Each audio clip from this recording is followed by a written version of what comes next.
क्या वो सब कुछ दफुल वक्ती था؟ उस वक्त मजबूरी थी, कुछ हासिल करना था तो इसमें जो चीज़ आए आप कबूल करते चले जाएं। ये चीज़ मेरे ख्याल में सियासी लिहाज से बड़े बोनेपन का मुजाहरा है। इस तरीके से क्या आपने अक़वाम मुत्तहिदा के मंशूर और उसके आइन और इंसानी हुकूक का हल्फ उठाया है, या आपने इस आइन का हल्फ उठाया है जिस आइन के तहत आप कुरान और सुन्नत के ताबे कानून साजी के पाबंद हैं, उसके खिलाफ न करने के आप पाबंद हैं? इस हवाले से ज़रा अपना इम्तिहान लीजिए, और जो गलतियां आप लोग कर रहे हैं नोट करें। ये चीज़ें यहाँ तो कहते हैं कि मैंने अल्लाह को जवाब देना है, अल्लाह को जवाब देने वाले काम तो आप कर चुके हैं। ठीक है, तो उसका कौन सा जवाब है, कौन सी शरीयत है कि जिसके तहत आप ऐसे काम कर रहे हैं, और फिर उसके हमें सजाएं भी दी जाती हैं कि आप मुखालफत क्यों कर रहे हैं, आप ये क्यों कर रहे हैं? मैं जायज़ मुखालफत करता हूँ, मैं जज्बाती मुखालफत नहीं करता, मैं सिर्फ पॉइंट स्कोरिंग की बातें नहीं किया करता। मैं इस ऐवान को तवज्जो दिलाना चाहता हूँ कि आपने ये गलतियाँ की हैं, इसको आप रिमूव करें, वापस करें। जिस तरह के आज आपने कुछ चीज़ें ओमिट की हैं उसको भी आप ओमिट करें, और आइन को ठीक करें और कानून को ठीक करें। फिर इसके अंदर जाहिर है कि कुछ ऐसे मराआत और सहूलतें बाज़ शख्सियात को दी गई कि हमें उन शख्सियात के हवाले से, उन मनासिब के हवाले से मुल्क के अंदर एक तबक़ाती फ़र्क कि इस मनसब का बंदा जो है वो एक अलग हैसियत से मुल्क के अंदर मरात याफ्ता होगा, और इस हैसियत के लोग जो है वो इस हैसियत में मरात याफ्ता होंगे। आपके आइन का ये 27वीं तरमीम उसी तरह मुतनाज़ होगा जिस तरह के 18वीं तरमीम से पहले की तरामीम किसी न किसी हवाले से मुतनाज़ थी, और आइन के मुत्तफ़क़ा टाइटल के ऊपर ये एक ज़ख्म तस्वुर किया जाएगा, एक खराश तस्वुर किया जाएगा कि यकतरफ़ा तौर पर ऐसा क्यों किया गया। फिर इसके अंदर ज़ाहिर है कि कुछ ऐसे मराआत और सहूलतें बाज़ शख्सियात को दी गई कि हमें उन शख्सियात के हवाले से, उन मनासिब के हवाले से, उसके एहतराम में हमारा कोई इख्तिलाफ नहीं है, लेकिन मुल्क के अंदर एक तबक़ाती फ़र्क कि इस मनसब का बंदा जो है वो एक अलग हैसियत से मुल्क के अंदर मरात याफ्ता होगा, और इस हैसियत के लोग जो है वो इस हैसियत में मरात याफ्ता होंगे।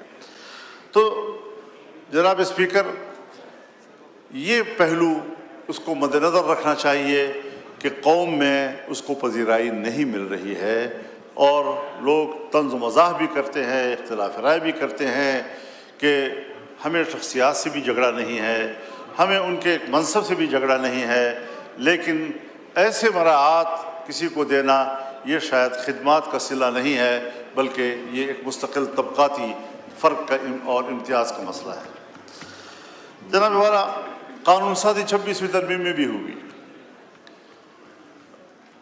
वहाँ पर हमने कुछ तरामीम पेश की थी, सूद के हवाले से भी।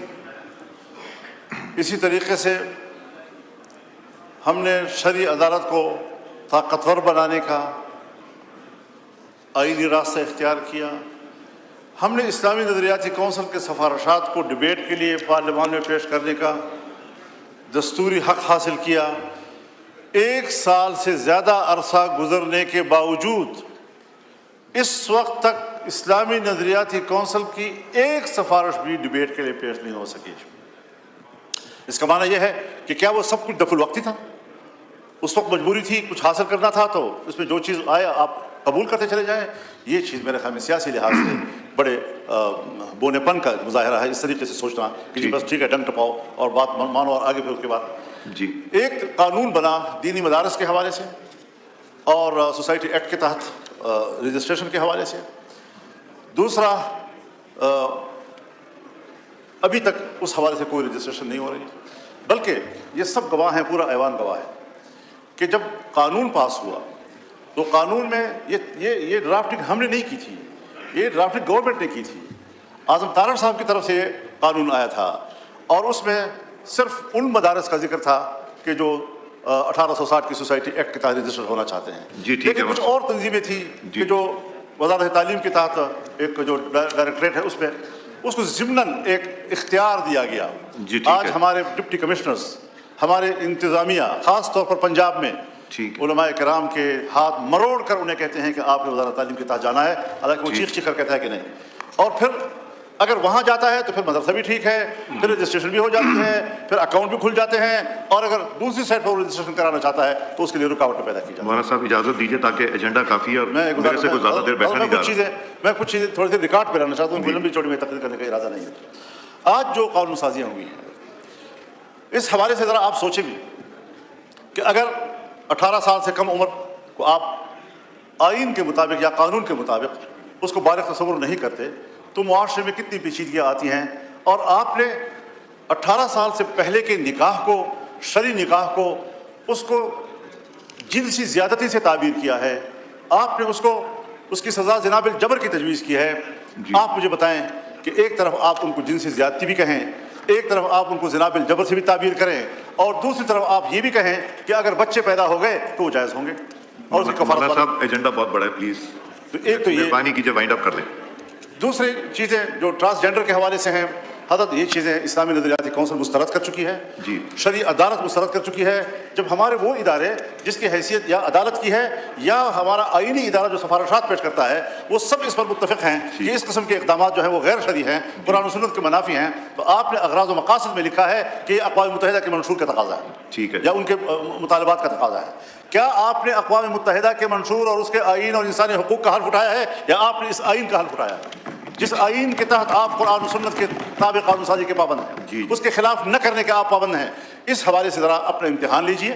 اور جو غلطیاں آپ لوگ کر رہے ہیں، یہ چیزیں یہاں تو کہتے ہیں کہ میں نے اللہ کو جواب دینا ہے، اللہ کو جواب دینے والے کام تو آپ کر چکے ہیں، ٹھیک ہے.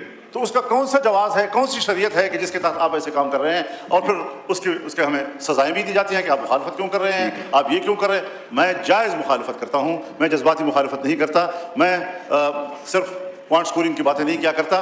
میں اس ایوان کو توجہ دلانا چاہتا ہوں کہ آپ نے یہ غلطیاں کی ہیں، اس کو آپ ریموو کریں، واپس کریں. جس طرح کہ آج آپ نے کچھ چیزیں omit کی ہیں اس کو بھی آپ omit کریں اور آئین کو ٹھیک کریں اور قانون کو ٹھیک کریں. دیکھیے